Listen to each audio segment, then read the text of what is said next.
Phone வந்து ரொம்ப use பண்ணிட்டு இருக்கனால பல பிரச்சனைகள் வருது அப்படின்னு சொல்லி சொல்றாங்க. ஆமாப்பா, பிரச்சனை வருதுப்பா.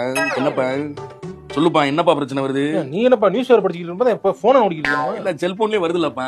நியூஸ் பேப்பர் வாங்குறது நிப்பாட்டிட்டேன். எல்லாம் நியூஸ்ல இருந்து எல்லாம் இதுல தான் பாக்குறது. இப்படி திருப்பினா நியூஸ் சேனலை பாப்பேன், இப்படி பண்ணா நியூஸ படிப்பேன், மேகசின்ல இருந்து எல்லாம் வந்துருதுப்பா. இங்க வரி வாட்ஸ்அப்ல உனக்கு காலை வணக்கம் போட்டிருக்கேன், லைக் பண்ணி விடுறேன். லைக் Facebookல அப்பா போட்டோ போட்டிருக்கேன், போட்டு உன் ஃப்ரெண்ட்ஸ் எல்லாம் போட்டு லைக் போட சொல்லு.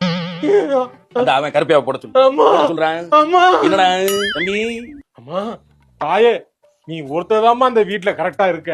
போன் அடிக்ட் ஆகி அது என்னன்னு அடிக்ட் ஆகி கண்டுபிடிச்சி திரும்பி வீட்டுக்கு வரலான்னு வந்தோம்னா பொண்டாட்டி பார்த்தா அவ போன் நோண்டிட்டே இருக்கா. நானே சொல்லணும்னு நினைச்சேன், ரொம்ப அடிக்ட் ஆயிட்டா அவ. எப்ப பார்த்தாலும் போன்லயே தான் இருக்கா. எங்க கேக்குறா அவ, ஆட்டத்துக்கு ஆடுறா. நான் 9 மணிக்கு சொன்னதுல இருந்து இப்ப 8 மணிக்கு எந்திரிக்க ஆரம்பிச்சிருக்கா. 6 மணிக்கு எந்திரிச்சு பண்ண அப்புறம் எடுத்ததுல இருந்து போனை தான் உன் பிரச்சனை பேச வரலாம், சொசைட்டில இருக்க பிரச்சனை பேசிட்டு இருக்காங்க. அதான் சொல்லு. அப்பா கிட்ட போனா அப்பாவும் போன் நோண்டிட்டு இருக்காங்க. ஆமாடா, அவர் அடிக்ட் ஆயிட்டாரா. அவர் என்ன பண்றேன்னு எனக்கும் தெரியல. இந்த உலகம் எங்க மாற போதோ. நாங்கெல்லாம் அந்த காலத்துல இருக்கப்ப இல்ல, இப்ப அப்படி ஆயி போச்சு. யாருதான் இல்லாம இருக்கா. என்னம்மா நீயும் போன் நோண்டிட்டு இருக்க? நோண்டலடா நானு, சிறகடிக்க ஆசை பாத்துக்கிறேன். சிறகடிக்க ஆசை? ஆமா, மாட்ட போற மறுபடியும் ரோஹிணி அதான் பாத்துக்கிறேன். இந்த அது பாக்க கூடாதுன்னு ஆயிரம். என்ன இந்த வீட்டுல குழந்தை ஒருத்தர் நல்லா இருக்கு போல இருக்கு. செல்லக்குட்டி.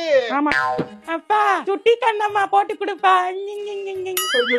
ஐயோ ஐயோ, பிள்ளைங்க எடுத்து வச்சிருக்காங்க. நான் எங்கடா போவேன் இந்த வீட்டுல வெளியே போறேன்டா.